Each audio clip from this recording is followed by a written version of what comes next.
Estimados irmãos e irmãs, continuando a nossa reflexão acerca daquele tema bonito, eu amo a minha igreja, é que hoje nós vamos refletir Jesus, que está à direita do Pai, e de onde virá para julgar os vivos e os mortos. Jesus, ele está junto do Pai. Os homens e as mulheres que nele confiam permanecem na fragilidade da vida e da imperfeição do mundo. Contudo, a luz que Jesus fez brilhar no mundo não está apagada. A esperança que ele fez nascer no coração dos homens pelas suas palavras e ações não está morta. Os primeiros discípulos acreditavam que o Senhor voltaria brevemente, não mais como um homem entre os homens, do qual podemos duvidar e rejeitar, mas desta vez no poder e na glória de Deus. Significa que ninguém mais duvidará da sua autoridade e nem poderá contestar os seus plenos poderes. Cada um reconhecerá que ele é o enviado de Deus, o Messias, o Salvador.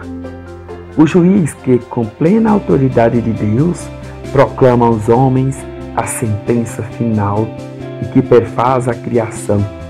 O reino e o reinado de Deus tornam-se realidade. Não é preciso muito tempo para que os cristãos percebam de que a sua impaciência os conduz a um impasse. Compreendem que o tempo de Deus não é a medida do tempo dos homens e que é sempre válida a palavra de Jesus anunciando o seu retorno.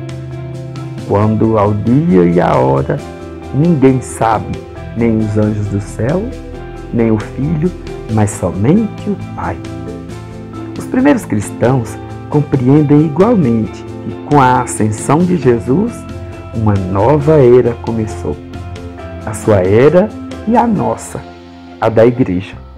Por isso, eles não podem permanecer na montanha, olhando o Senhor subindo ao céu.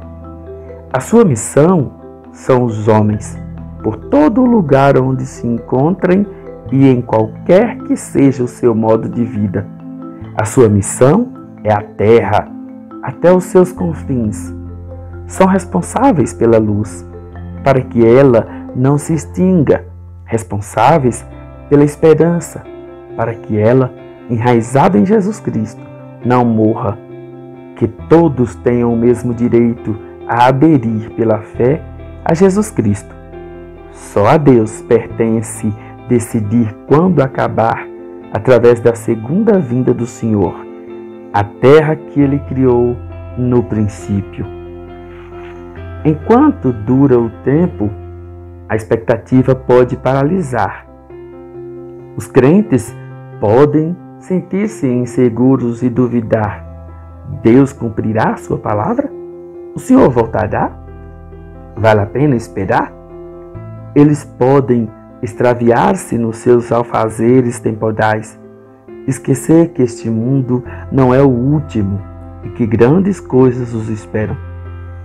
É a eles que se dirigem as exortações dos apóstolos e dos evangelistas. Permanecei vigilantes, pois não sabeis quando voltará o Senhor.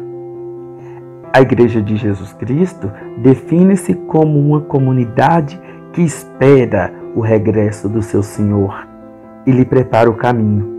A cada ano, ela celebra o Advento, uma assembleia pronta para ir ao encontro daquele que vem.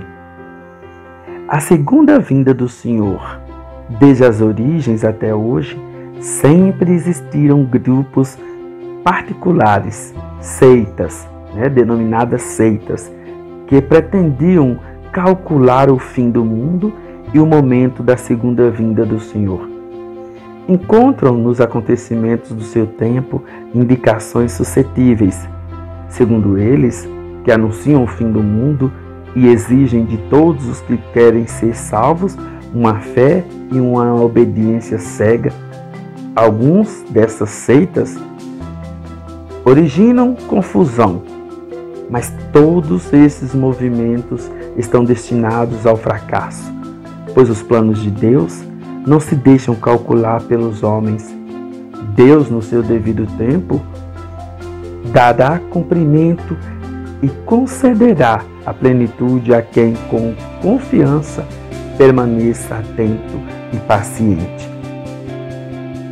No seu discurso na casa do centurião romano Cornélio, São Pedro declara: ele nos mandou pregar ao povo e testemunhar que ele é quem foi constituído por Deus, juiz dos vivos e dos mortos.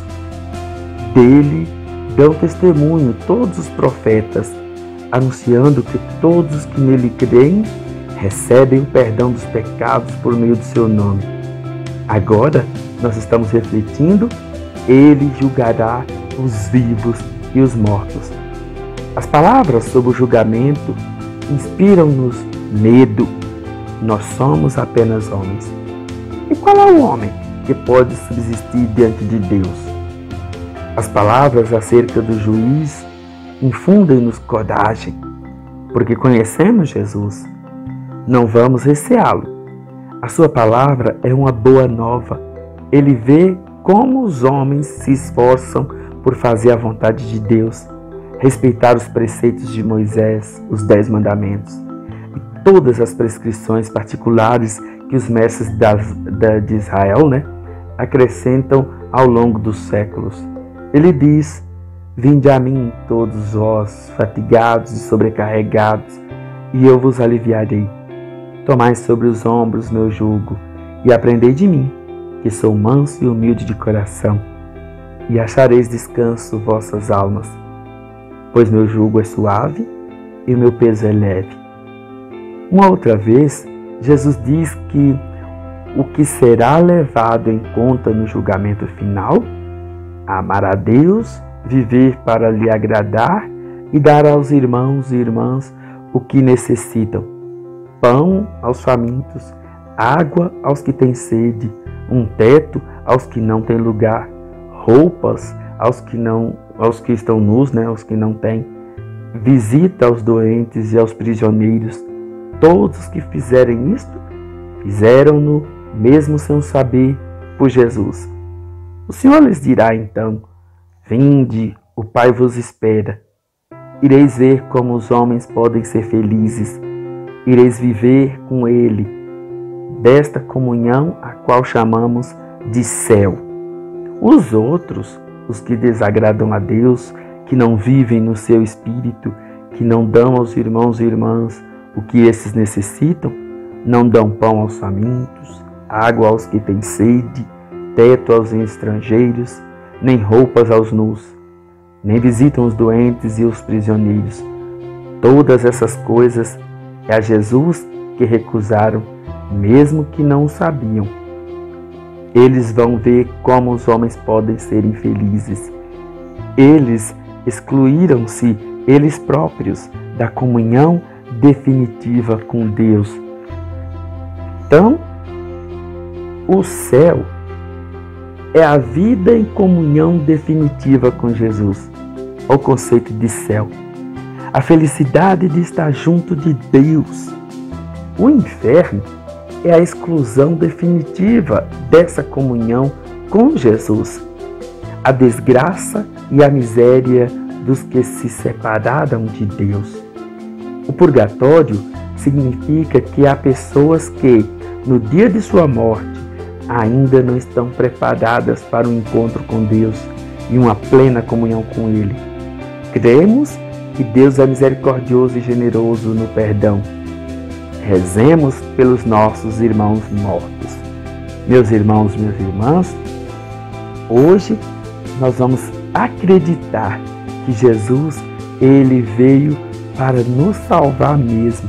E um dia muito feliz, nós vamos viver com o Pai lá no céu. Mas para tanto, que cada um faça sua parte, tal qual Jesus nos ensinou e nos deixou o exemplo. Bom domingo, ótima semana.